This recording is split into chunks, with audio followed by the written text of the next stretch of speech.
सर्वेषां स्वागतम अभिनंदनं च। गायत्री विद्या मंदिर उच्च माध्यमिक विद्यालय सांसोर नगर।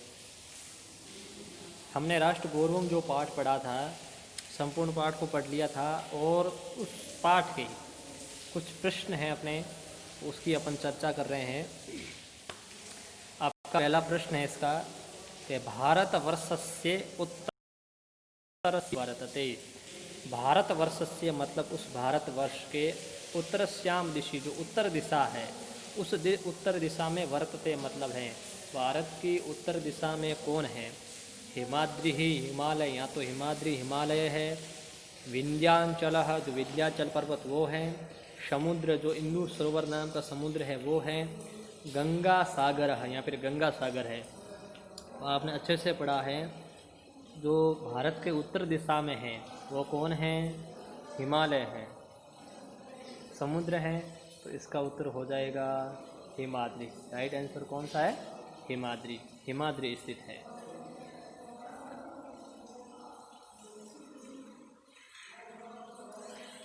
अगला प्रश्न आप देखोगे।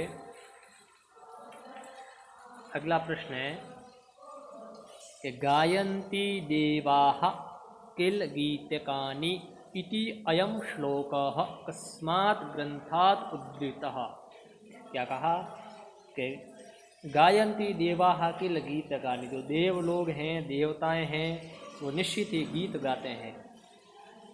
ये जो श्लोक है, ये श्लोक ये किस ग्रंथ से लिया है? तो मैंने आपको बताया था, ये जो ग्रंथ है वो विष्णु पुराण से लिया है। कहाँ से लिया है? विष्णु पुराण से। तो इसमें आंसर दे रखा है विष्णु पुराण। विष्णु पुराण नाम के ग्रंथ से इसको लिया है। अगला श्लोक है आपका, अपि स्वर्णमयी लंका इत्यादो कह कम प्रतिब्रूते। ये जो सोने की लंका, ये श्लोक आपको पढ़कर याद आया होगा कि स्वर्णमयी लंका ने में लक्ष्मण रोचते जननी जन्म भूमिश्च सर्गादपि गरीयसी। ये श्लोक था।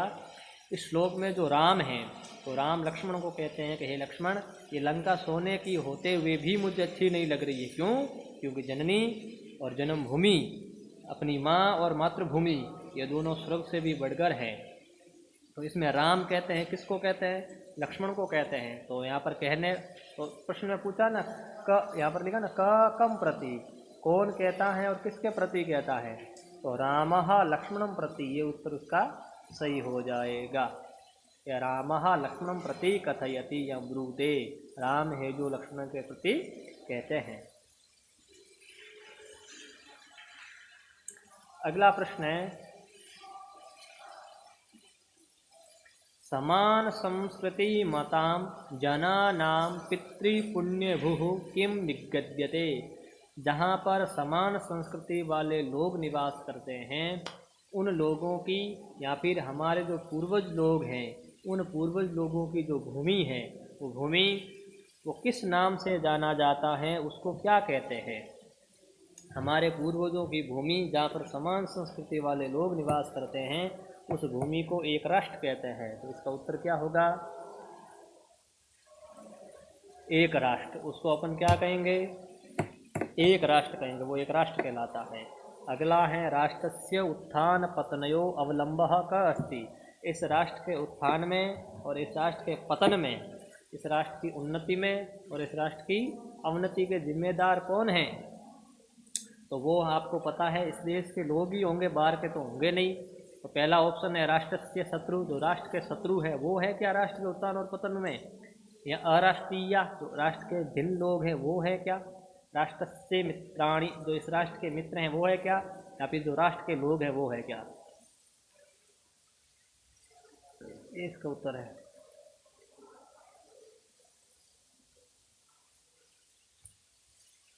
जो राष्ट्र के लोग हैं ना, वही इस राष्ट्र के उत्थान और पतन के जिम्मेदार हैं। अगला प्रश्न देखो आप,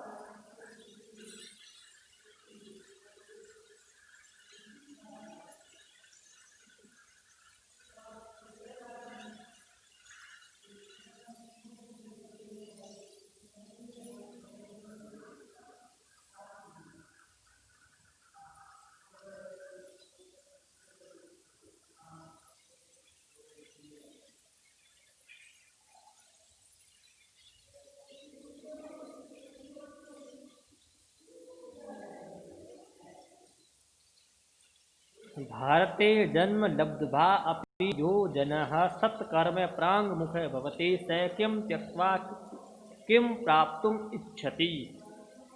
कि इस भारत में जन्म लेकर भी, जन्म तो भारत में लिया है, फिर भी वो अच्छे कर्मों से प्रांगमुख होता है, अच्छे कर्मों से विमुख होता है, तो वो व्यक्ति क्या त्याग करके क्या प्राप्त करता है, क्या प्राप्त करने की इच्छा करता है, किसका त्याग करता है वो।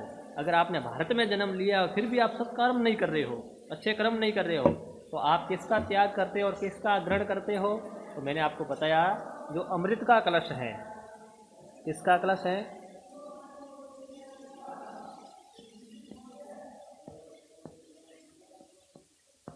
अमृत कलशम, अमृत कलश का तो क्या करते हो आप, त्यक्त्वा, और ग्रहण किसका करते हो, जो विष भांड है,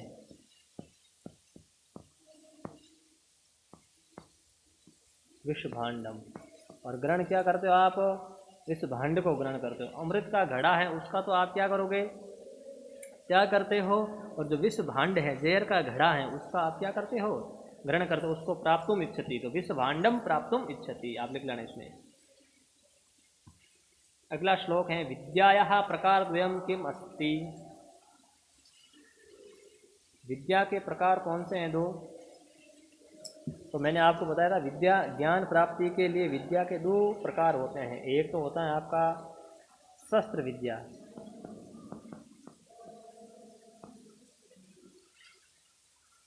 एक तो शस्त्र विद्या है, और दूसरी आपकी कौन सी है,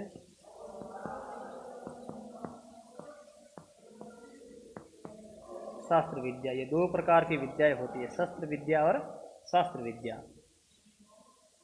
अगला प्रश्न है पृथ्व्याम सर्वमानवाः स्वं स्वं चरितं कस्मात् कस्य सकाशात् शिक्षेरन्। इस पृथ्वी के जो सारे मानव हैं वो अपने अपने चरित्र की शिक्षा किसके पास से लेते थे। तो मैंने बताया था हमारे देश के जो विद्वान लोग हैं, मनीषी लोग हैं, अग्रजन्मन हैं, उनके पास से लोगे। तो आप क्या लिखोगे, ये जो कस्य शब्द हैं ये, इसके जगह पर आप लिख लोगे अग्र जन्मनः। तो कौन है, अग्र जन्मनः, अग्र जन्मन आप शब्द लिखोगे, अग्र जन्मन लोगों के समीप से लेते थे। अगला आपका श्लोक है इसका स्वर्गादपि का गरीयसी, स्वर्ग से भी बढ़कर महान कौन है। तो आपने लिखा था वो है, एक तो आपकी जननी,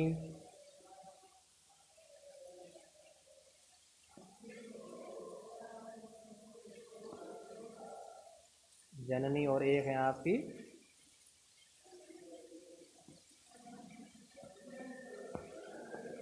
जन्मभूमिष्ठ। एक तो आपकी जननी और दूसरी आपकी जो जन्मभूमि है, ये दोनों स्वर्ग से भी बढ़कर महान है। तो ये जो का शब्द दिख रहा है ना यहाँ पर, इस का की जगह पर आप ये कर देना। अगला प्रश्न है आपका कया विना स्वनिकट स्थितम अपि राष्ट्रम जनः न पश्यन्ति। किसके बिना राष्ट्र निकट स्थित होते हुए भी नहीं दिखाई देता। तो वो क्या था, वो था राष्ट्र दृष्टिया। तो क्या है, राष्ट्र दृष्टिया, अर्थात राष्ट्र दृष्टि के बिना, जिस व्यक्ति के पास में राष्ट्र दृष्टि नहीं है, और वो राष्ट्र दृष्टि कैसी, राष्ट्र मंगलकारिणी, कैसी दृष्टि, राष्ट्र मंगलकारिणी दृष्टि जिसके पास में नहीं है, वो व्यक्ति अपने राष्ट्र को निकट स्थित होते हुए भी नहीं। इसका उत्तर होगा राष्ट्र मंगलकारिणी दृष्टिया बिना स्वराष्ट्र निकट स्थितम अपि राष्ट्रम जना न पश्यन्ति। राष्ट्र कस्य स्वत्वं न भवितुम शक्नोति। राष्ट्र में किसका स्वामित्व नहीं होता है। तब कहते हैं जिसके पास में एक तो पितृभूतत्व, मैं यहाँ पर लिख रहा हूँ, एक तो पितृभूतत्व और एक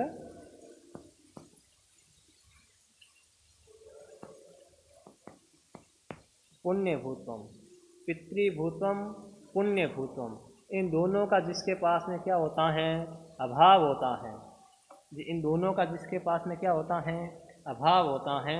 यस्य द्व न विद्यते, उनके वो हमेशा अपने राष्ट्र में स्वामित्व को नहीं प्राप्त कर सकते। तो जिस व्यक्ति के पास में पितृभूतम और पुण्यभूतम, ये दोनों चीज़ जिसके पास में नहीं होती है, वो दोनों हमेशा इस राष्ट्र में स्वामित्व प्राप्त नहीं कर सकते। अगला देखो, शास्त्र चर्चा कदा प्रवर्तते, शास्त्र की चर्चा है वो कब प्रवृत्त होती है? तब कहते हैं जो आपका राष्ट्र है वो रक्षित हो जाता है। तो मैं यहाँ पर लिख रहा हूँ,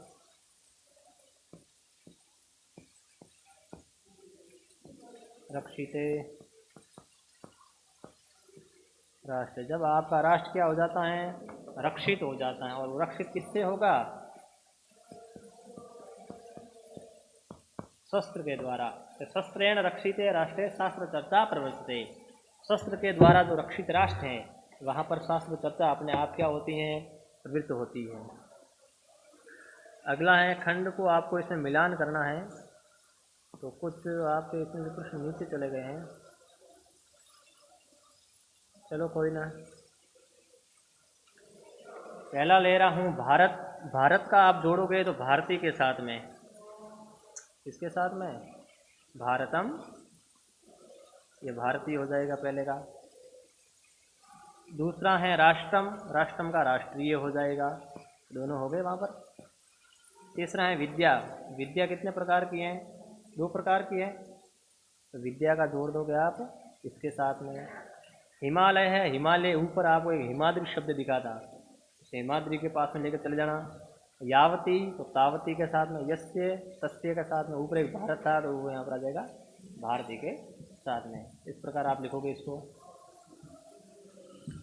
अगला आपका जो प्रश्न है इसमें इन्होंने कहा है अधस्तन पदानाम विलोम पदानी पाठा चित्वा लिखंतु। पाठ से आपको इसमें विलोम शब्द आपको लिखने हैं। तो पहला है उत्तरम। क्या है? उत्तरम का विलोम शब्द क्या होगा?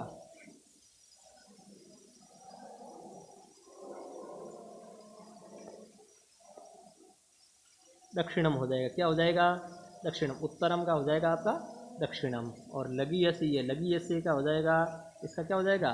गरीयसी। लगीयसी का बन जाएगा गरीयसी। और अप्राप्य का बन जाएगा प्राप्य। तो उत्तरम का दक्षिणम, लगीयसी का गरीयसी, प्राप्य का अप्राप्य का प्राप्य। अगला आपका है उत्थान है। उत्थान का बन जाएगा पतनम। मरणम का बन जाएगा जन्म। और अनवलंब्य का बन जाएगा अवलंब्य। क्या बन जाएगा? अवलंब्य। अनावृत्य का बन जाएगा आवृत्य। तो ये विलोम शब्द अपने पाठ में से ही लिखे, अपने मन से कुछ लिखा है नहीं, जोड़ जाड़ के कुछ भी किया नहीं है, सारे पाठ के ही लिखे हुए मैंने।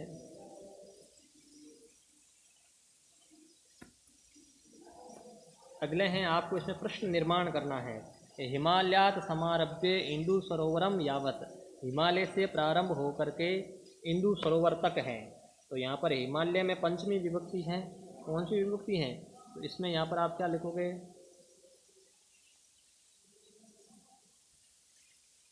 कस्मात। कस्मात या कस्मात, हिमालय को काट करके आप इसके स्थान पर करोगे कस्मात समारभ्य इंदु सरोवर है। कहाँ से लगाकर इंदु सरोवर तक हैं, कहाँ से स्टार्ट होता है ये? तो हिमालयात समारभ्य कर देना। धन्यास्तु ते, ये जो ते हैं, ते के स्थान पर कर दोगे आप के। धन्यास्तु के संति, धन्य कौन है? धन्य ते, वह लोग धन्य हैं जो भारत भूमि पर जन्म लेते हैं ना पुण्य के कारण, ये लोग धन्य हैं। मैं ने रोचते, मुझे अच्छा नहीं लगता है। तो मैं में जो विभक्ति है कौन सी है? ये अस्मद शब्द के चतुर्थी के एक वचन में मैं बनता है। तो आप इसकी जगह कर दोगे कस्मई। क्या कर दोगे? कस्मई। कस्मई से बन जाएगा, मैं की जगह आ जाएगा कस्मई। तो आपका एक शब्द सिद्ध हो जाएगा। अगला है शस्त्रेण। शस्त्रेण रक्षिते राष्ट्रे शास्त्र चर्चा प्रवर्तते। तो शस्त्रैण में तृतीया का एक वचन है, तो आप ही यहाँ पर शस्त्रैण की जगह तो कर दोगे एन, और शास्त्र चर्चा की जगह कर दोगे का। ये स्त्रीलिंग का शब्द है, प्रथमा का एक वचन है, तो यहाँ पर भी किम शब्द का स्त्रीलिंग में प्रथमा का एक वचन में का बनता है ना, का के कहा, इस प्रकार रूप चलते हैं इसके। अगला है जन्मभूमि स्वर्गाद अपि गरीयसी, जन्म भूमि है, स्त्रीलिंग शब्द है, इसलिए इसकी जगह पर आ जाएगा का स्वर्गाद अपि गरीयसी, स्वर्ग से भी बढ़कर महान कौन है, तो जन्म भूमि। और ये जो प्रश्न है ये निबंधात्मक हैं, ये सारे के सारे उन श्लोकों में से लिए गए हैं, श्लोकों के हैं। भारतवर्षस्य भौगोलिक स्थितिं पठित श्लोका आधारेण वर्णयन्तु, इस पाठ की जो भौगोलिक स्थिति है तो श्लोकों के माध्यम से दिया था कि हिमालय के कहाँ स्थित हैं, इंदु सरोवर के कहाँ स्थित हैं, उन श्लोकों के माध्यम से आपको लिखना है, भौगोलिक स्थिति बतानी, हमारा राष्ट्र कहाँ पर स्थित है। अगला है पठित श्लोकम आदृत्य राष्ट्रस्य परिभाषाम लिखन्तु, हमारी राष्ट्र की परिभाषा अपन क्या लिख सकते हैं, श्लोक के माध्यम से हमारा राष्ट्र किसको कहते हैं। एकम राष्ट्रम निगद्यते था ना, तो सारे के सारे राष्ट्र की परिभाषा में वो थोड़ा सा विस्तार पूर्वक ये प्रश्न, ये जो सारे प्रश्न है ये विस्तार पूर्वक प्रश्न है, इसकी भी चर्चा अपन करेंगे। लेकिन सामान्य रूप से जो छोटे छोटे प्रश्न हैं उनको मैं ले रहा हूँ अभी आपके सामने, और आगे आने वाले जो व्याकरण के प्रश्न हैं उसकी चर्चा मैं अगली क्लास में करूँगा।